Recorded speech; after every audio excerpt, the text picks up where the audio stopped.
Eight का प्रयोग अक्सर कुछ और एक्सप्रेशंस में होता है। ये एक्सप्रेशंस हैं at night, at midnight, at noon, at daybreak, at sunset, at sunrise, at home, at the station, at work, at play, etcetera.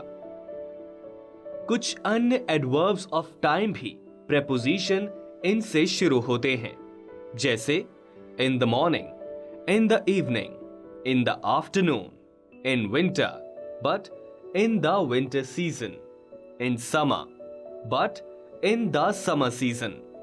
इन किसी अंदरूनी हिस्से को भी दर्शा सकता है। इन उदाहरणों में देखिए, He traveled in a crowded train। यहां ट्रेन के अंदरूनी हिस्से को दर्शाया है प्रेपोजिशन इन की सहायता से। Put the sandwiches in a tiffin box। यहां टिफिन बॉक्स के अंदरूनी हिस्से को दर्शाया है प्रेपोजिशन इन की सहायता से। अब हम बात करते हैं प्रेपोजिशंस इन, इनटू और टू की।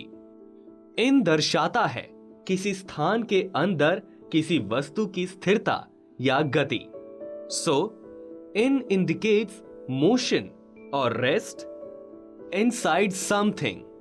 इनटू दर्शाता है किसी स्थान के अंदरूनी हिस्से की तरफ बढ़ना या किसी वस्तु या किसी एक माध्यम से किसी दूसरे माध्यम में बदलना। Into expresses motion towards the inside of something और conversion from one medium to another. और अंत में टू दर्शाता है किसी वस्तु का किसी एक स्थान से दूसरे स्थान की तरफ जाना, यानी to denotes motion from one place to another. उदाहरण देखिए, सीता इज इन बेड। यहां बताया है कि सीता बिस्तर में है। The boys are in the room. यहां इशारा है कि रूम यानी कमरे के अंदरूनी हिस्से की तरफ जहां उपस्थित हैं लड़के। रानी जंप्ड इनटू द रिवर। यहां बताया गया है रानी रिवर यानी नदी में कूद गई। He poured tea into the cup. यहां मतलब है कि उसने चाय कप के भीतर उड़ेली। Every day in the morning he goes to his office. Preposition to की सहायता से बताया जा रहा है कि सब्जेक्ट ही हर दिन सुबह अपने ऑफिस जाता है। They are going to France. Preposition to बताता है कि सब्जेक्ट दे फ्रांस जा रहे हैं। प्रेपोजिशन टू कई और स्थितियों में भी प्रयोग होता है। ये है किसी एंटिटी की मानसिक या भौतिक स्थिति में परिवर्तन, यानी अ चेंज इन फिजिकल और मेंटल स्टेट। टू की सहायता से हम किसी क्षेत्र की सीमा का भी बोध करते हैं, यानी अप टू या as far as.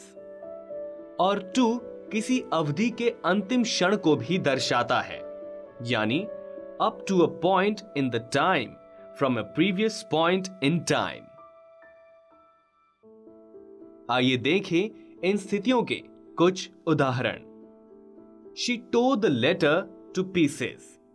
Preposition to बता रहा है ऑब्जेक्ट लेटर में भौतिक बदलाव को। हमें जानकारी मिलती है कि चिट्ठी टुकड़ों में फाड़ दी गई, यानी यहां भौतिक अवस्था में परिवर्तन की बात हुई है। My son's failure are putting me to despair। यह प्रेपोजिशन टू दर्शा रहा है वक्ता की मानसिक स्थिति में बदलाव को, जो हो गई है अत्यंत ही निराशाजनक।